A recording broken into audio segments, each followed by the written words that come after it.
Very good evening, TNMRB Health Inspector aspirants.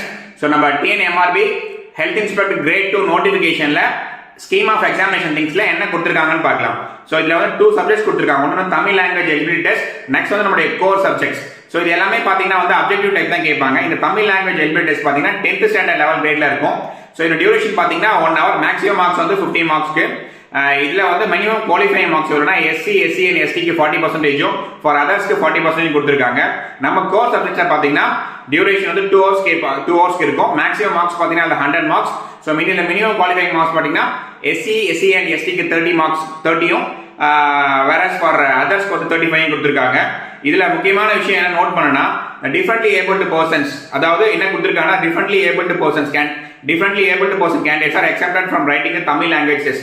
So நீங்க differently abled person Tamil language eligibility test எழுத தேவைன்னு கொடுத்திருக்காங்க.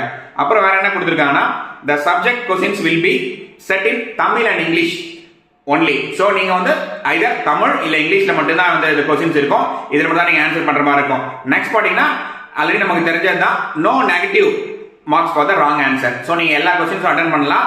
நீங்க தப்பா இருந்தா அப்படி நெகட்டிவ் மார்க்கிங்லாம் அதுல இல்ல. அப்புறம் இந்த क्वेश्चंस எல்லாமே எப்படி இருக்குன்னு சொல்லிருக்காங்க. the questions will be the standard of certified course level. So இதான் நம்மளுடைய scheme of examination. So அதாவது நம்ம TNMRB health inspector notificationல கொடுத்திருக்க scheme of examination.